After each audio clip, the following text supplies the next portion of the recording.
Shavua Tov, everyone. Welcome to video number 33 in our WhatsApp story group. I translated and freely adapted this story from Tzipori Hasidim Moadim. That was about 17 years ago, and I sent it around to my email story list. Subsequently, I included it a few years ago in my second book, Festivals of the Full Moon. I call it Bend Down. Rabbi David of Tolna had thousands of Hasidim. He himself was the son of Rabbi Motel of Chernobyl, the second Chernobyl Rebbe. Now every Rebbe has his holiday specialty. For Rabbi David, it was Chanukah, and all the Tolna Hasidim strived to be in his presence when he kindled the Chanukah lights.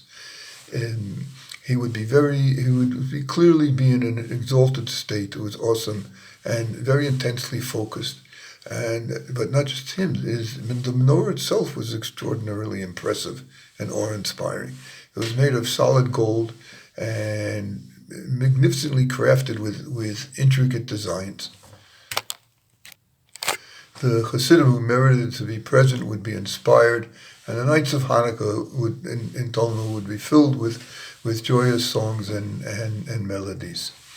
One year, just before kindling the first candle on the first night, all of a sudden, Rabbi David broke his focus on the menorah, turned around to one of the Hasidim, a tall man, and said to him, "You are tall, but I know that your wife is short.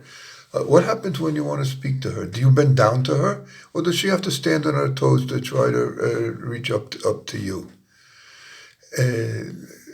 Everybody was stunned, and especially the man he spoke to. What is he talking about? Why is he asking me this? But the Rebbe didn't wait for an answer. As soon as he finished asking the question, he turned back to the menorah and he lit the light.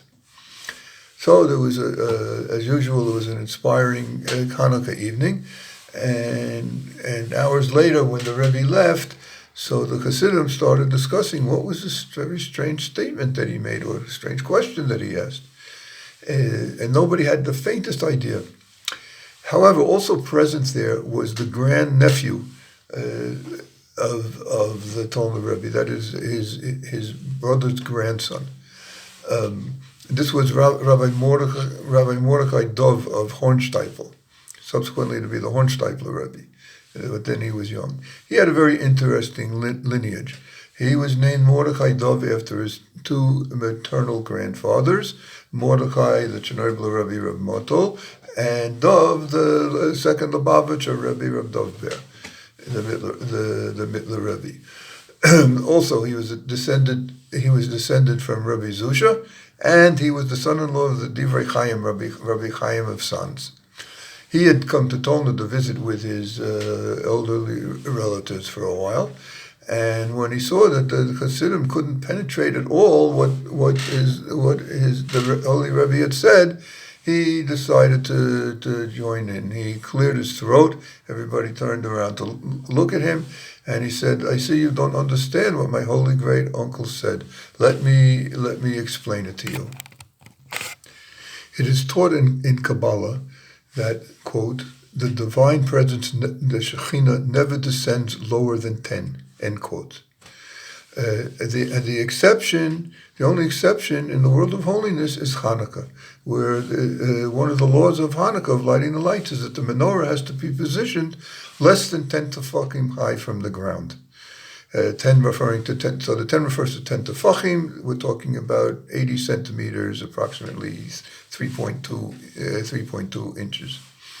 The Holy Ari of Sfat, the great Kabbalistic master of Sfat, explained that this idea is the mystical secret underlying the Talmudic statement in Baba Basra, page 59, folio 59, side A, that if a man's wife is short, he should bend down and whisper to her. This is the secret, the mystical secret that my great uncle wished to hint to and invoke with his words to that tall chassid. The next night, that is at the second light, when the Rebbe was prepared with his inner preparations and was about to light the candle, so he turned to a different chassid and asked another baffling question, which nobody had the slightest idea what he was talking about. And then later on, after hours of celebrating, when he left to return to his room, he said to his